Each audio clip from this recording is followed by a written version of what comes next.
শুভ দুপুর বন্ধুরা। তো আজকের ভিডিওটা শুরু করছি দুপুরবেলা। দেখো আকাশটা কি সুন্দর ঝলমলে রৌদ্র উঠেছে, আর এই টাইম থেকে আমার ব্লগটা শুরু হলো। তো আজকে দেখো এই ফুলগুলোকে আমি এত সুন্দর করে এখানে সাজিয়েছি, দেখে খুবই সুন্দর লাগছিল, তাই না? আর এগুলো দেখো মানে বিভিন্ন কালার হয়ে আসছিল ক্যামেরাতে। তো চলো এবার দেখাই ফুলগুলো কিভাবে রেখেছি। তো এগুলো আজকে দেখো এরকম একটা বাটিতে জল দিয়ে আমি রেখেছি। স্কুল থেকে আসার পথে রাস্তার ধারে ফুলগুলো ফুটেছিল, এগুলো হলো জংলি ফুল। তো আমার কাছে এতটাই ভালো লেগেছিলো, আর ওই জায়গাটাতে একটু ছায়া থাকার কারণে আমি একটু দাঁড়িয়েছিলাম। তো সেখান থেকে আমি ফুলগুলো তুলে নিয়ে এসেছি আর এসে এখানে জলে রেখেছি। দেখো খুবই সুন্দর লুকস লাগছিলো এগুলোর, তার জন্য তোমাদের সাথেও একটু শেয়ার করলাম। তো চলো ভিডিওতে সাথে থাকো আর ভিডিওটা দেখতে থাকো। তো বন্ধুরা স্নান টান সেরে তারপর চলে গেছিলাম ছেলেকে আনতে স্কুল থেকে। তো ছেলেকে নিয়ে এখন দেখো হাজির, এই যে মহাশয় চলে এসেছে। তো আমরা এখন দুজনে খেতে বসে পড়লাম দুপুরের। এখন বাজে 2:30টার মতো বাজছে। প্রচণ্ড খিদে পেয়েছে আর ঘুমও পেয়েছে, কারণ কালকে রাত্রিবেলা ঘাড়ে এত যন্ত্রণা হয়েছিল, তার জন্য রাত্রিবেলা ঘুমাতেই পারিনি। তো আজকে এখন আমার মনে হচ্ছে চোখ বন্ধ হয়ে যাচ্ছে। ছেলেকে এনে একটু বিছানায় শুয়েছিলাম, এমনিতেই ঘুম পেয়ে যাচ্ছিলো, আর ছেলে বলছিল যে মা খিদে পেয়েছে ভাত দাও। তো এখন ওকে ভাত দিলাম আর আমি নিজেও নিয়ে বসে পড়লাম। আর আজকে আমাদের রান্না কিচ্ছু রান্না হয়নি, আজকে যা দিয়ে আমরা খাচ্ছি আর কি সব কিছু কালকেরই রান্না। কালকের চিকেন, কালকের ডাল, কালকের একটা তরকারি আছে ওটা, তো এগুলো দিয়েই খাচ্ছি। আজকে সকালবেলা কিছুই রান্নাবান্না করার মতো সময় হয়নি, শুধু জাস্ট ভাতটা করেই চলে গেছিলাম। মানে ফ্রিজে না তরকারি আজকাল পচে যাচ্ছে, কিন্তু তরকারি রান্না করার মতো সময় আমার হয় না, এত ব্যস্ত আমি। সকাল টাইমটা মানে রান্নাবান্নার টাইমটাতেই আমার ডিউটি, তো বুঝতেই পারছো রান্নাবান্না করার মতো সময় হচ্ছে না। তো চলো এখন তাহলে খেয়ে নিই। তো এই যে দেখো এখানে খাবার নিয়ে বসে পড়েছি, ছেলেকে জাস্ট মেখে দিলাম আর আমিও এখন আমারগুলো খেয়ে নিচ্ছি। তারপর আবার বিকেলবেলা আসছি তোমাদের সামনে। শুভ সন্ধ্যা বন্ধুরা। তো সন্ধ্যাবেলায় দেখো সব কাজকর্ম অফ ক্যামেরায় করে নিয়েছি, ঘর ঝাড়ু, উঠোন ঝাড়ু, মানে কাপড় গোছানো, মোটামুটি সব কিছু সেরে চলে এসেছি সন্ধে প্রদীপ দিতে। তো এখন সন্ধে প্রদীপ দিয়ে দিলাম, আর তারপর দেখো আমি চলে যাচ্ছি এবার হলো গিয়ে একটা জিনিস দেখাচ্ছি। তো দেখো আজকে বর ডিম নিয়ে এসেছে অফিস থেকে ফেরার পথে। তো এখন এখানে অনেকগুলো ডিম, ঠিক আছে। তো এখন ডিমগুলো রাখবো, আর ফ্রিজে রাখছি না, একটা কারণ আছে তার জন্য। আর তারপর দেখো আমি এখানে একটা ড্রিঙ্কস আমার জন্য রেডি করেছিলাম। এটা মানে কি বলবো তোমাদেরকে, এখানে আমি অনেক কিছু দিয়েছি, তো সেটা দিয়ে ড্রিঙ্কসটা আমার জন্য রেডি করেছিলাম। আর আজকে এটাই আমার সন্ধ্যের টিফিন, ঠিক আছে। দেখতে সুন্দর হয়েছে বলে তোমাদের সাথে। তারপর এখানে হলো দুধ জাল করছি, কারণ ছেলের তো আবার খিদে পেয়ে যায়, পড়তে বসলেই ওর প্রচণ্ড খিদে পায়। আগে ওকে টিফিনটা রেডি করে দিতে হবে, তারপর ও খেয়ে দিয়ে পড়াশোনা শুরু করবে। তো এখন আমি এই জন্য ছেলের জন্য এখানে দেখো দুধ বানাচ্ছি। তো দুধ রেডি, আর আজকে ওকে দিচ্ছি হলো ব্রেড, সাথে একটু কোকোনাট পিনাট বাটার লাগিয়ে দিলাম। তো ও টিফিন করে নেবে। আর ছেলের টিফিনটা রেডি হয়ে যাওয়ার পর এখন যাচ্ছি ওকে দিতে। আর এবার চলে এসেছি, কিন্তু ছেলের টিফিন রেডি করতে করতেই বর্মশাইও এসে হাজির হয়ে গেল স্নান ধান করে।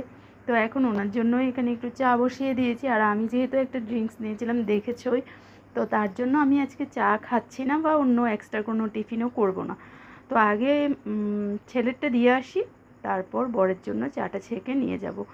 ও অফিস থেকে প্রচণ্ড ক্লান্ত হয়ে ফেরে, বাড়িতে আসলে একটু ভালো টিফিন খেতে চায় সন্ধেবেলা, কিন্তু আমার তো সময়ের অভাব। তাই আজকে দেখো এখানে রেডিমেড টিফিন রেডি করে নিয়েছি, আর সাথে দিয়ে দিলাম 1 কাপ চা। তার ফাঁকে এদিকে জলের বোতলগুলো ফ্রিজে রেখে দিলাম, এখন তো গরমকাল প্রচুর জল লাগে। তাছাড়া এখানে ও আসতে কিছু রেডিমেড টিফিনও নিয়ে এসেছিলো, বিস্কিট, কেক, এগুলো। আর আজকে বাজারও নিয়ে এসছে, আজকেই আমাদের এখানে বাজার। তো কী কী সবজি এনেছে তোমাদেরকে একটু দেখিয়ে দিলাম।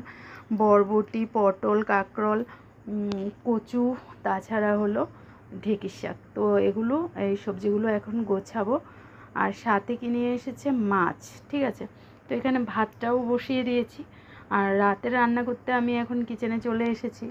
ছেলেকে একটু পড়াশোনা করিয়ে দিলাম, তারপর ওর বাবা নিয়ে এখন বসেছে, আর আমি কিচেনে চলে এসেছি। একটা বেগুন কেটেছিলাম, ছেলে বেগুন ভাজা খুবই পছন্দ করে, তো ওর জন্য কিন্তু বেগুনটাতে পোকা ছিল, তো যা একটু পেয়েছি ওটা ছেলের জন্য নিয়েছি। আর এখানে আমাদের 3 জনের জন্য 3 পিস মাছ, এটা করব কাঁকরোল আলু দিয়ে মাছের ঝোল হবে।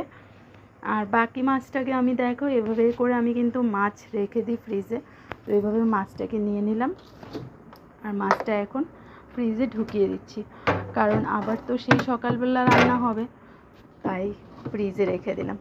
এবার চলো সবজিটা রান্না করে নিই। আর আমি কিন্তু মানে সবজি দিয়ে মাছের ঝোলটা করলে একটু মানে ভালো চলে যায়, সবজিগুলোরও মানে গতি হয়ে যায় আর কি।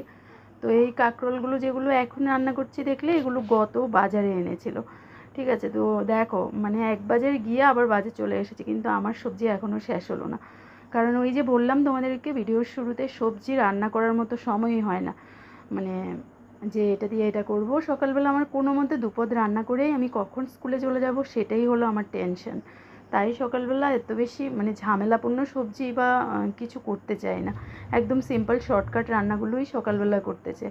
তো চলো এখানে দেখো আমার রান্নাটাও কমপ্লিট হয়ে গেল। আর এই যে এখানে করে নিয়েছি বেগুন ভাজা, আর এই যে এখানে তরকারিটা হয়ে গেছে। তো চলো এখন আমরা রাতের ডিনার করে নিচ্ছি। এখানে বাবা ছেলে বসে গেল ডিনারের জন্য, আর আমিও এবার আমার ভাতটা নিয়ে নিই, খেয়ে দিয়ে তারপর আবার আসছি। তো খাওয়ার পর বন্ধুরা আমি সোজা কিচেন পরিষ্কার করে চলে গেছিলাম বাইরে, সকালবেলার জন্য এখানে সবজি কেটে রেখেছি, কচু কেটেছি, কালকে কচুটা রান্না হবে, তো ধুয়ে টুয়েও রেখে দিলাম। আর এখানে দেখো এই কাঁসের থালগুলো আজকে একটু টক দিয়ে ভালো করে মেজে এনেছি। প্রত্যেক দিন এগুলো আমি যে কোনো একটা টাইমে ভালো করে মাজি, কিন্তু এগুলো না কাঁচগুলো সে একটা ভালো নেই, তার জন্য এগুলো আবার কেমন জানি হয়ে যায়। তো এবার বাকি বাসনগুলোও একটু জল ঝরে যাক, মানে তার জন্যই গুছিয়ে রেখে দিচ্ছি। প্রচুর বাসন হয়েছে, প্রায় 1 গামলা মতন বাসন। সেই সন্ধ্যে থেকে যাই হয় আর কি, চা খাওয়া, টিফিন খাওয়া, জল খাওয়া, যাই কিছু হবে সে বাসনগুলো এক এক করে জমতে থাকে। আর আমার কিচেনে একটা গামলা আছে যেটাতে আমি ভর্তি করে নিই বাসন, যেহেতু আমার কিচেনে বেসিন নেই, মানে জলের সেরকম বেসিন আছে কিন্তু জলের সেরকম কোনো ব্যবস্থা নেই আর কি।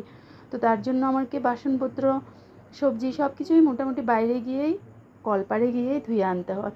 তো দেখো আমি এখন এই গামলায় ভর্তি করে বাসনগুলো রেখে দিই, আর খাওয়া দাওয়ার পর রাতের বেলা আমি কিন্তু কিচেনে কোনো উচ্ছিষ্ট বাসনই রাখি না, সব কিছু মেজে পরিষ্কার করে কিচেন তারপর যাব শুতে। তো এখন সব বাসনপত্র গুছিয়ে নিয়েছি, আর কালকে সকালবেলা রান্নার সবজিও আমি রেডি করে নিয়েছি, সবজিটাও রান্না করতে করতেই কেটে নিয়েছিলাম।